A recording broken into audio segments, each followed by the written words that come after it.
जब पहला मैच शुरू हुआ ना लगा था कि हाइप ना बहुत तगड़ी होगी। बट धुरंधर के बाद ना थोड़ी सी हाइप तो देखो आईपीएल को लेके कम है।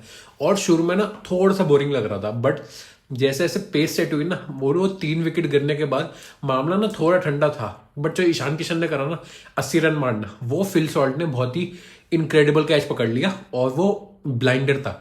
एक हाथ से बाउंड्री लाइन पे ऐसा कैच पकड़ना मैंने तो देखा है नहीं।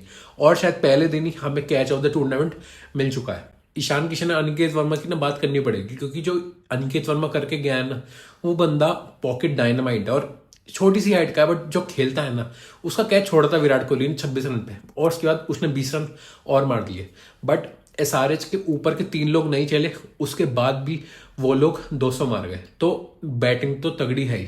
हमें पता है बॉलिंग बिल्कुल भी नहीं है, मतलब थर्ड क्लास बॉलिंग है, कोई भी नहीं है।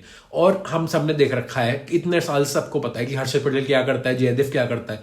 इनका नाम कहीं नहीं है दूर दूर तक। इनका इंडियन करियर कब का खत्म हो चुका है और कोई चांस है नहीं वापसी का। फिर चाहे वो श्रीलंका के ईशान मलिंगा हो, चाहे वो हर्ष दूबे हो, चाहे वो पेन हो, उसने बंदे ने फिर भी ठीक बॉलिंग करी, बट बॉलिंग है नहीं। और कमिंस के आने से भी ना बॉलिंग कुछ ज्यादा इंप्रूव होने वाली है नहीं। और दूसरी तरफ आरसीबी, उनकी भी जेकब डफी के अलावा हर कोई पिटा। और जेकब डफी कमाल का वो आया है। हर कोई बात कर रहा था कि डफी ना कुछ करेगा नहीं, क्योंकि उसका ना ये जो साल शुरू हुआ ना अच्छा नहीं जा रहा था। वर्ल्ड कप में बहुत पिटाई पड़ी, बट हमें पता होना चाहिए कि लास्ट साल उसने क्या करा था। नंबर 1 T20 बॉलर था वो। अब रैंकिंग गिर गई है वो अलग बात है, बट एक चीज अपनाई उन्होंने। इस पिच पे पता था शुरू में क्या होगा, और हिट द डेक हार्ड वो चीज करके शुरू में ही पावर प्ले में काम उतार दिया पूरा। और हेजलवुड की कमी महसूस होने नहीं दी। और जब हेजलवुड आएगा ना डफी को बाहर जाना पड़ेगा, क्योंकि आपके अगर ओवरसीज होंगे ना वो होंगे सॉल्ट, उसके बाद रोमैरियो और टिम डेविड, और चौथा हो जाएगा हेजलवुड। तो उसको बाहर जाना पड़ेगा। बट हेजलवुड की जैसे हिस्ट्री रहती है ना हमेशा इंजरी की, तो डफी पीछे बैठा है कि कुछ भी बात होगी ना संभाल लेगा। आरसीबी को एक दिक्कत जहां पे फंसी है ना वो थे उनके स्पिनर्स। उनके स्पिनर्स ने पिछले साल बहुत अच्छी बॉलिंग करी थी, चाहे वो कृणाल थे चाहे वो सुयश थे। बट इस साल उनको देखना पड़ेगा। और ये बहाना ना दे नहीं सकते कि हम ना चिन्नस्वामी में खेलते हैं, क्योंकि आपकी तो यही टीम है ना। तो इस ग्राउंड में बॉलिंग डालना सीखो। और इंडिया में तो अब हर ग्राउंड ऐसा ही है जहां पे स्पिनर्स के लिए डायमेंशन छोटे हैं। चाहे वानखेड़े चले जाओ, चाहे आप कहीं भी चले जाओ। तो जैसे चहल सीखता था ना, जैसे चहल डालता था, कृणाल सुयश को सीखनी पड़ेगी। और अगर कुणाल और सुयश नहीं चलते हैं ना तो जो 8 ओवर है ना ये दिक्कत पड़ जाती है। आप उसके बाद रोमैरियो शेफर्ड से ओवर निकलवाते हो, वो बंदा 50 रन से ऊपर खा जाता है। बट उसकी खासियत क्या है, वो ना विकेट्स निकाल लेता है। आज भी इंपॉर्टेंट विकेट्स निकाल लिए। और हेनरिक क्लासन का जो आउट हुआ था ना बाउंड्री पे, मतलब वो समझ में नहीं आता कि इतनी जल्दबाजी किस बात की रहती है। चेक ही नहीं करा, टॉप एंगल ही नहीं लिया और उसको जाना पड़ा। अब आपके ऊपर ऐसी बातें होती हैं, और हमने कब से देखा है कि कोई नो बॉल नहीं दी, कोई वाइड नहीं गई, कोई एज लगा, अंपायर को पता ही नहीं लगा। जब आपके पास इतनी ज्यादा टेक्नोलॉजी है, 36 कैमरा होते हैं फील्ड पे, और आपने 40 सेकंड के अंदर फैसला सुना दिया कि वो आउट है। मैं तो कह रहा हूं कि चलो नॉट आउट था, बट देख तो लेते, संतुष्टि तो हो जाती।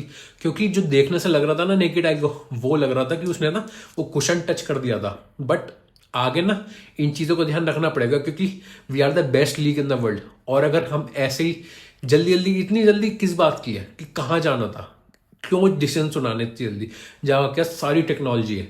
बट इतनी ज़्यादा जल्दी तो ये बात ना मुझे समझ में आती है नहीं। तो अगर टेक्नोलॉजी है उसका यूज़ करो।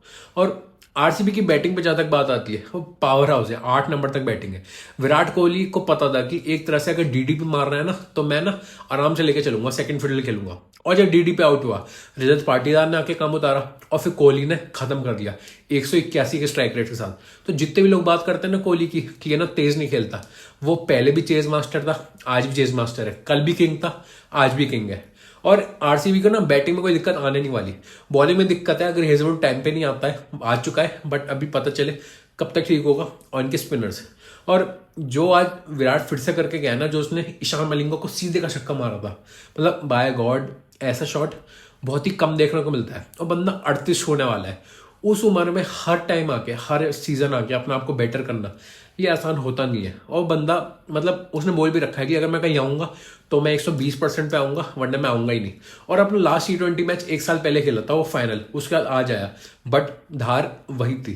तो पहला दिन था, थोड़ा सा एनर्जी में डाउन लगा, और 200 रन बनाए, वो भी 16 ओवर के अंदर चेज हो गए। बट कल का मैच तगड़ा होने वाला है, उस पर बात करेंगे। तो थोड़ी आईपीएल की हाइप धीरे धीरे बढ़नी शुरू होगी, क्योंकि अभी धुरंधर की हाइप है। तो अच्छा मैच था, पहला मैच मजा आया, ठीक था। दूसरे मैच की बात करेंगे थोड़ी देर में। Bye bye.